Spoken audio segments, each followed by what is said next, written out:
বাংলাদেশে বার্নের চিকিৎসায় প্রধান ঝুঁকি বা সমস্যাগুলো আসলে কিরকম? প্রথম কথা হচ্ছে যে এখনো আমাদের জনগণের মধ্যে ওই পর্যায়ের সচেতনতা তৈরি হয়নি। সচেতনতার অভাব আছে। সচেতনতা বাড়ানোর জন্য আমরা কাজ করে যাচ্ছি। সরকারের পক্ষ থেকেও আন্তরিকতা আছে। আমাদের প্রিন্ট ইলেকট্রনিক্স মিডিয়াতেও বিভিন্ন সময় বিভিন্ন সচেতনতামূলক প্রোগ্রাম প্রচার করা হয়।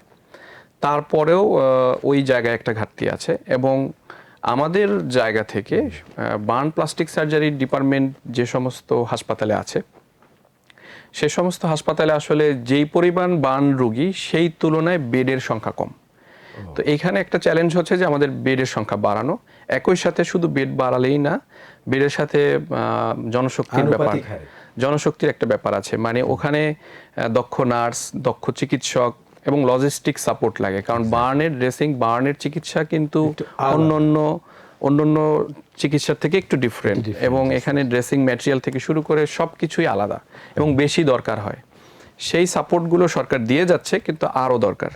এবং আমাদের জাতীয় বার্ন প্লাস্টিক সার্জারি ইনস্টিটিউটে আপনি জানেন যে 500 বেডের হাসপাতাল, কিন্তু প্রতিদিন আমরা বহির্বিভাগে প্রায় 350 থেকে 400 রুগীকে সেবা দিই। আমার জরুরি বিভাগে প্রতিদিন 50 থেকে 60 জন রুগী আসে যারা জরুরি মাত্র বার্ন হয়েছে এরকম। তো সেই তুলনায় আমি মনে করি যে আমাদের 500 বেডও অপ্রতুল। এটা একটা আমাদের জন্য চ্যালেঞ্জ। এবং একই সাথে ঢাকার বাইরে যে সমস্ত মেডিকেল কলেজগুলো আছে সেগুলোতেও বার্ন প্লাস্টিক সার্জারি বিশেষজ্ঞ যারা আছে তাদের পদায়ন করা এবং তাদেরকে প্রশিক্ষণের ব্যবস্থা করা, লজিস্টিক সাপোর্ট দেয়া, বেড বাড়ানো, এগুলো আসলে এই মুহূর্তে আমাদের জন্য চ্যালেঞ্জিং এবং এগুলো আশা করছি ঠিক হয়ে যাবে। ঠিক হয়ে গেলে বার্ন চিকিৎসায় আরও বৈপ্লবিক পরিবর্তন আসবে।